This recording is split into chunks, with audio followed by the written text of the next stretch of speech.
So,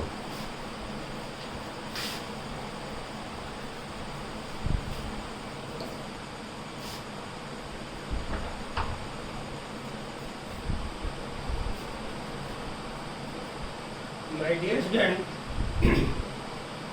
on the basis of given video, I am going to explain a very important concept related electricity physics. That's name is heating effect of electric current.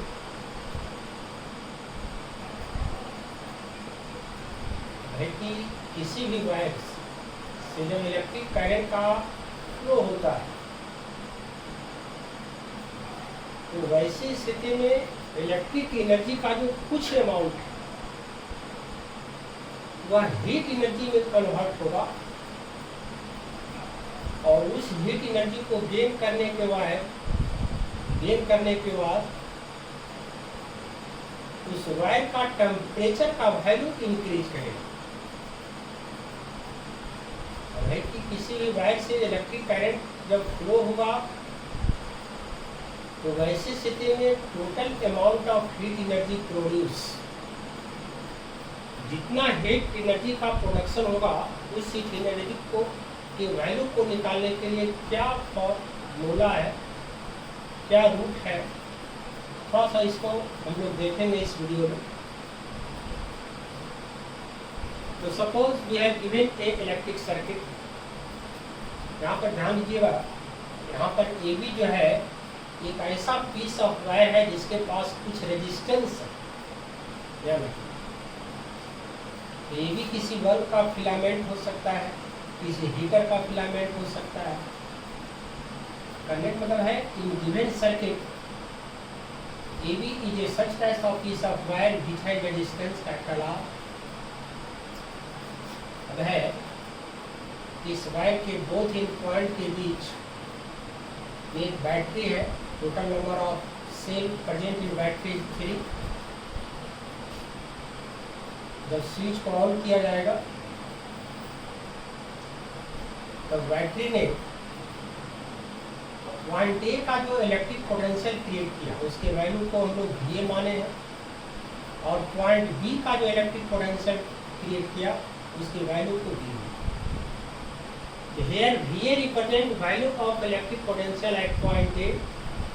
इस register का जो first in point है ध्यान रखना है। And VB represent value of electric potential at point B। तो किसी bulb किसी हीटर का फिलामेंट भी हो सकता है जिसका रेजिस्टेंस है यार। इस फिलामेंट का बोथ इन पॉइंट ए का इलेक्ट्रिक पोटेंशियल VA और पॉइंट बी का electric potential VB। Switch on करने के बाद बैटरी जो है पॉइंट ए के इलेक्ट्रिक पोटेंशियल को इंक्रीज करेगा और पॉइंट बी का इलेक्ट्रिक पोटेंशियल को डिक्रीज करेगा। ऐसा इसलिए कि पॉइंट ए का जो कनेक्शन है पॉजिटिव से और पॉइंट बी का जो कनेक्शन है नेगेटिव से, with help of connecting wire. जितने समय तक स्विच ऑन रहा उस समय का वैल्यू को T माना गया है। सर्किट का जो मेन करंट है स्विच ऑन करने के बाद इस रजिस्टर से जो फ्लो इलेक्ट्रिक करंट के वैल्यू को I, यहाँ I जो है इलेक्ट्रिक करंट के लिए, T जो है टाइम के लिए, ध्यान रखना है। I जो है इलेक्ट्रिक करंट के लिए, R जो है इस फिलामेंट का रेजिस्टेंस है,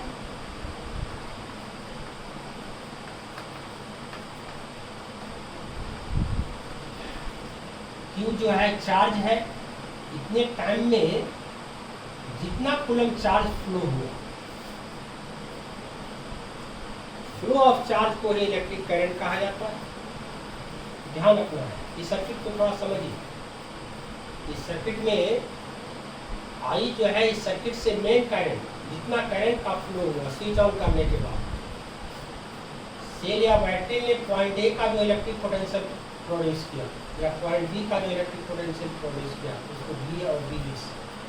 तो कहने में कि इस दोनों पॉइंट के बीच का जो इलेक्ट्रिक पोटेंशियल डिफरेंस होगा जिसको VA माइनस VB कहेंगे या VAB या V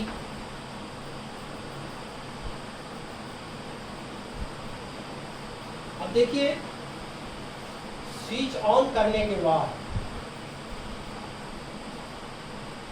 इतना कूलम चार्ज जो है पॉइंट ए से पॉइंट बी तक फ्लो हुआ इतना टाइम में। इतना टाइम में जो चार्ज का फ्लो हुआ इस दोनों पॉइंट के बीच, इस फ्लो ऑफ चार्ज में चार्ज को जो कैरी किया गया ए से बी तक इतने टाइम में, तो डन इलेक्ट्रिक वर्क इतना टाइम में जो जितना जूल इलेक्ट्रिक वर्क डन हुआ, ध्यान रखिएगा मेरी बात, टी टाइम तक सर्किट ऑन रहा, स्विच ऑन रहा, तो इस टी टाइम तक चार्ज का फ्लो हुआ ए से बी इस दोनों पॉइंट के बीच। तो इतने टाइम में जितना जूल इलेक्ट्रिक वर्क हुआ, क्योंकि चार्ज को ए से बी तक ले जाने में जो वर्क हो उस वर्क को इलेक्ट्रिक वर्क नाम दिया गया। इन given circuit in T time if total amount of electric work done represented by symbol W, यहाँ ये और V जो है दोनों पॉइंट के बीच का electric potential difference VA minus V, इसको भी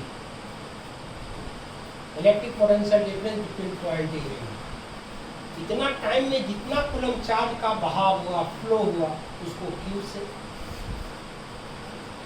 तो हम लोग इलेक्ट्रिक पोटेंशियल डिफरेंस में एक चीज देखे हैं, इस दोनों पॉइंट के बीच का जो इलेक्ट्रिक पोटेंशियल डिफरेंस होगा वह W/Q से प्राप्त होगा। अगर Q कूलम चार्ज का फ्लो हुआ इतने टाइम में और डन इलेक्ट्रिक वर्क को अगर W मान लिया जाए, तो इस दोनों पॉइंट के बीच का जो इलेक्ट्रिक पोटेंशियल डिफरेंस V का जो वैल्यू होगा W/Q होगा। और वैसी स्थिति में डन इलेक्ट्रिक वर्क W का जो वैल्यू होगा V मल्टीप्लाई। अब यहाँ पर एक चीज और ध्यान रखना है, बड़ा इंपॉर्टेंट टर्म, इतने टाइम में in T time total amount of electric work done, जितना जूल इलेक्ट्रिक वर्क डन हुआ, तो अगर हीटर का फिलामेंट है तो उतना ही जूल हीट एनर्जी का प्रोडक्शन होगा। तो अगर इतने टाइम में टोटल हीट एनर्जी को अगर H से रिप्रेजेंट किया जाए, तो जितना जूल इलेक्ट्रिक वर्क डन होगा उतना ही जूल हीट एनर्जी का प्रोडक्शन होगा। और एक बात, इतना टाइम में जितना इलेक्ट्रिक एनर्जी कंज्यूम हुआ, खपत हुआ, यहाँ 3 सिंबल है, आपको ध्यान रखना है। एक सिंबल है W, और एक सिंबल है H, और एक सिंबल है E। इस तीनों का जो न्यूमेरिकल वैल्यू होगा वह सेम होगा। The total amount of electric work done in T time represented by symbol W, the total amount of heat energy produced in T time represented by symbol H, and total amount of electric energy consume, और इतने समय में जितना electric energy का खपत हुआ, electric work done हुआ, इसका मतलब इलेक्ट्रिक एनर्जी खपत हुआ। तो इस तीनों का जो न्यूमेरिकल वैल्यू होगा वह सेम होगा। तो W = V मल्टीप्लाई Q, तो जो वैल्यू W का होगा वही वैल्यू H का होगा, वही वैल्यू E का होगा। तो वैसे स्थिति में H का वैल्यू भी V मल्टीप्लाई Q से मिलेगा और E का वैल्यू V मल्टीप्लाई Q से मिलेगा। तो अगर इस दोनों पॉइंट के बीच का इलेक्ट्रिक पोटेंशियल डिफरेंस दिया हुआ हो और जितना कूलम चार्ज का फ्लो हुआ इतने टाइम में, तो वैसी स्थिति में total amount of electric work done can be calculated by the formula V multiply Q। The total amount of heat energy produced also will be equal to V multiply Q. The total amount of electric energy consumed, that will be also equal to V multiply Q. थोड़ा सा ध्यान दीजिएगा इस circuit को। इस circuit में कोई filament है, मान लीजिए हीटर का फिलामेंट है, ये हीटर का जो फिलामेंट का एक टुकड़ा है, इसको हम लोग एक बैटरी से जोड़े हैं। स्विच ऑन करने के बाद तो स्विच ऑन करने के बाद जितना जूल इलेक्ट्रिक वर्क हुआ उसको W माने हैं, जितना जूल हीट एनर्जी का प्रोडक्शन हुआ उसको H माने हैं, और इस टी टाइम में जितना इलेक्ट्रिक एनर्जी का खपत हुआ, कंज्यूम इलेक्ट्रिक एनर्जी, तो हम लोग E माने हैं। तो ये जो वैल्यू है V मल्टीप्लाई Q, ये जो है W का ही वैल्यू देगा, H का ही वैल्यू देगा और E का ही वैल्यू देगा। ये बड़ा इंपॉर्टेंट है, इस बात को ध्यान रखना। अब आगे बढ़े, इस दोनों पॉइंट का जो PD है, इलेक्ट्रिक पोटेंशियल डिफरेंस है, ओम्स लॉ कहता है कि इस दोनों पॉइंट के बीच का जो इलेक्ट्रिक पोटेंशियल डिफरेंस है वह IR के बराबर है, where I represent value of main current flow through the circuit and capital R represent resistance of resistor। इस फिलामेंट या रेजिस्टर का जो रेजिस्टेंस है उसका वैल्यू। दूसरी चीज, एक इक्वेशन है I equal to Q wide. अगर मेन इलेक्ट्रिक करंट को I मानते हो और इस टी टाइम में जितना कूलम चार्ज का फ्लो हुआ उसको अगर Q मान लो, तो I का जो वैल्यू होगा Q वाइड। तो वैसी स्थिति में Q का जो वैल्यू होगा I।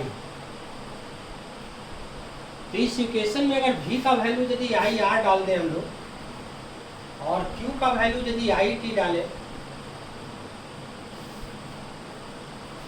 तो total amount of electric work done या total amount of heat energy produce या total amount of electric energy consume, that's equal to IR multiply I। और इस तरह से हम लोग को इस तीनों का value, total electric work done या टोटल हीट एनर्जी प्रोड्यूस या टोटल इलेक्ट्रिक एनर्जी कंज्यूम का जो वैल्यू मिलेगा I² RT के बराबर। Very very important equation related heating to effect of electric current। That's it।